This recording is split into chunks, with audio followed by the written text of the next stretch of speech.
Kota, the education hub of Rajasthan. हर साल 2 लाख से भी ज्यादा बच्चे जाते हैं कोटा अपना फ्यूचर बनाने के लिए। लेकिन क्या है कोटा की असली सच्चाई? The dark reality of Kota, जो हम सबसे छिपी हुई है। Depression, anxiety, illness, loneliness, health issues, suicide, abortion. जी हाँ, आपने सही सुना, अबॉर्शन। हर साल कोटा में अबॉर्शन रेट्स बढ़ते ही जाते हैं। आपने इन सब चीज़ों के बारे में तो सुना होगा, लेकिन अबॉर्शन के बारे में पहली बार सुन रहे होंगे, जो हम सब से आज तक छिपा हुआ है।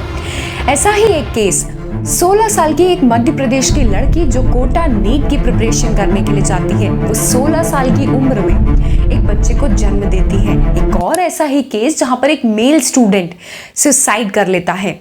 प्राइवेसी इश्यूज की वजह से मैं आपको रियल कैरेक्टर के नाम नहीं बता सकती, लेकिन हम लोग इमेजिन कर लेते हैं।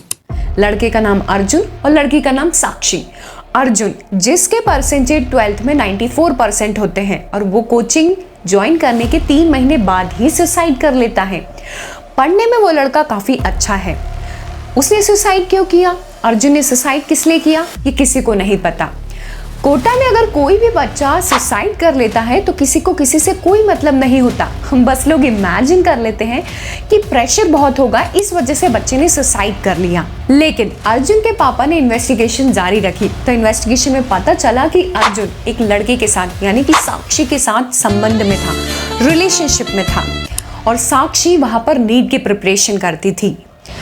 कई बार प्रेग्नेंट होने की वजह से, जी हाँ, कई बार प्रेग्नेंट होने की वजह से और बार बार अबॉर्शन पिल्स खाने की वजह से साक्षी की मौत हो जाती है।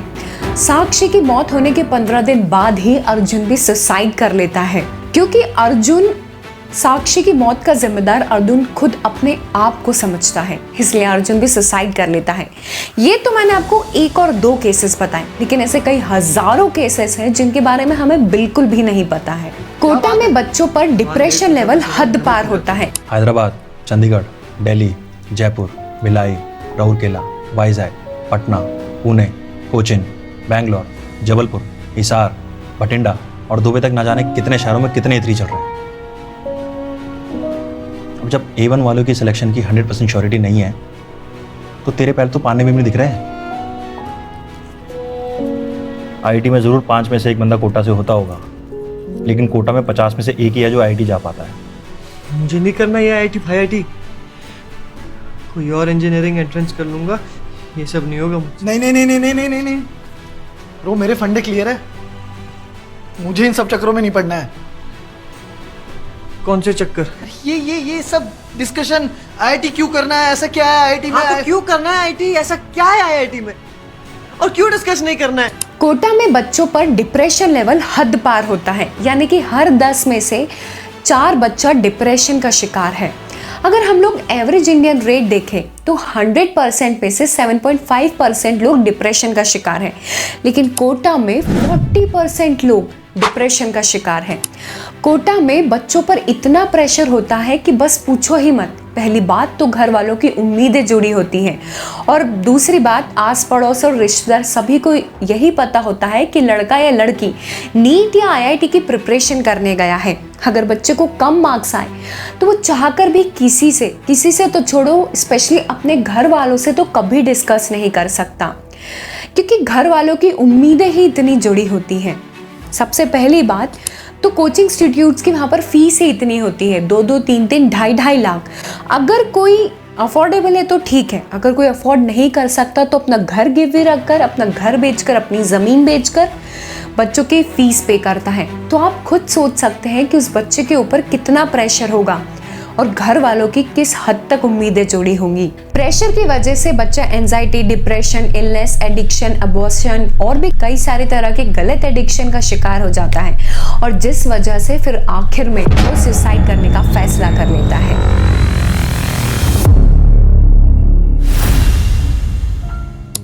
अगर किसी बच्चे के 12th में 90+% बन जाते हैं तो बिना सोचे समझे बस कोटा जाना है, और बच्चा भी बहुत कॉन्फिडेंस में आ जाता है कि बस अब हम सब कर सकते हैं। लेकिन कोटा आने के बाद पता चलता है कि यहाँ मेरे जैसे लाखों बच्चे हैं, मेरे जैसे ही नहीं, मुझसे भी ऊपर कई ऐसे लाखों बच्चे कोटा में हैं। जिस वजह से बच्चा सेल्फ डाउट में आ जाता है और सोचने लगता है कि मैं कुछ कर पाऊंगा भी या नहीं। वो उस भीड़ में कहीं ना कहीं खो सा जाता है और डर जाता है और दूसरे स्टूडेंट से अपने आप को कंपेयर करने लगता है। और कोटा की मेस का फूड वो तो इतना बेकार है कि बस खाया नहीं जाता, नहीं खाया तो बीमार और खा लिया तो बीमार। चुपचाप रोटी उठाओ, जो मिले वो लगाओ और खा लो। कभी कभी मन करेगा नीचे देखने का, पर उसी में तुम्हारी हार है।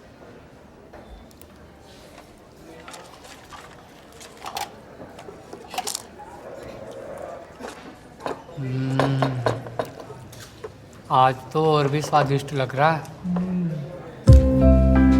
जॉन्डिस और टाइफाइड जैसी बीमारी हो जाएगी। अगर ऐसी बीमारी हो गई तो गैप आ जाएगा और गैप आने की वजह से बैकलॉग लग जाएगा।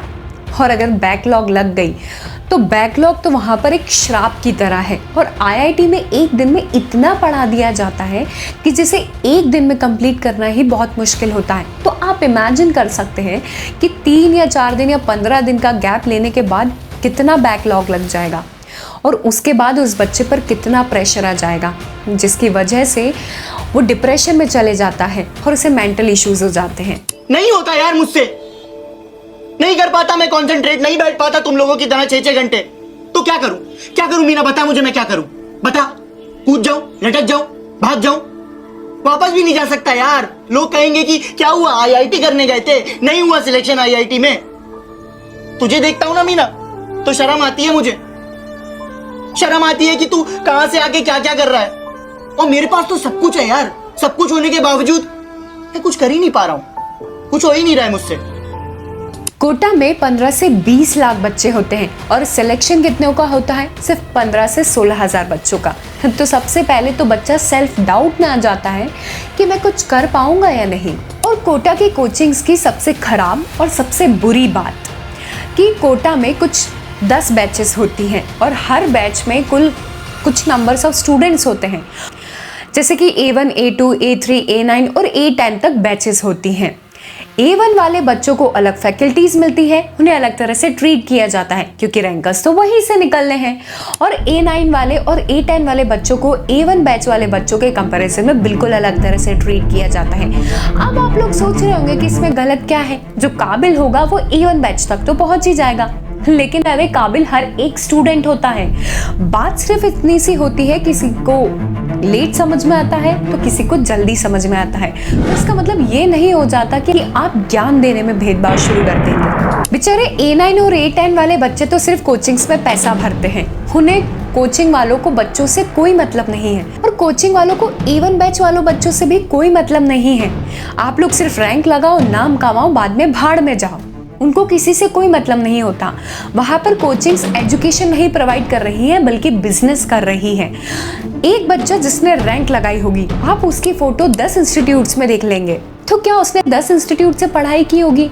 अरे नहीं, वो बच्चा किसी एक ही इंस्टीट्यूट से पढ़ा होता है, ज़्यादा से ज़्यादा दूसरी इंस्टीट्यूट से पढ़ा होता है, लेकिन उसकी फ़ोटो 10 इंस्टीट्यूट्स लगा देंगे और बता देंगे कि ये बच्चा हमारे इंस्टीट्यूट से पढ़ा है। कोचिंग वाले उस बच्चे के रैंक को खरीद लेते हैं। बाकी इस टॉपिक पर हम लोग कभी और बात करेंगे। पॉर्न जैसे गलत चीज़ों से एडिक्ट होने के बाद कोटा में गर्ल्स सर्विसेज भी चलाई जाती है मेल स्टूडेंट्स के लिए। जी हाँ, आपने बिल्कुल सही सुना, मेल स्टूडेंट्स के लिए गर्ल्स सर्विसेज चलाई जाती हैं।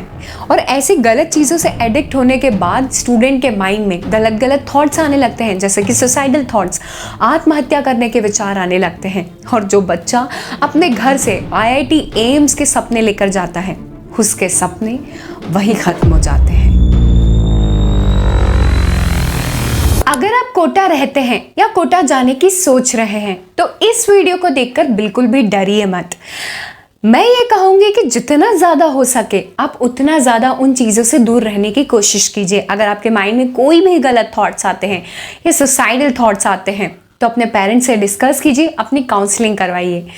आपके लिए मुश्किल होगा लेकिन बेहतर वही होगा। अगर एग्जाम नहीं भी निकलती है तो उसमें सुसाइड करने जैसा कुछ नहीं है, वो सिर्फ एक एग्जाम है, आपकी पूरी लाइफ नहीं है। कोई भी एग्जाम में 15 से 16 हज़ार सीट्स होती हैं।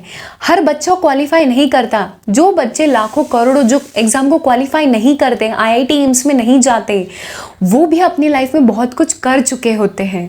वो एक कहावत है ना, the one piece of paper can't decide your whole future.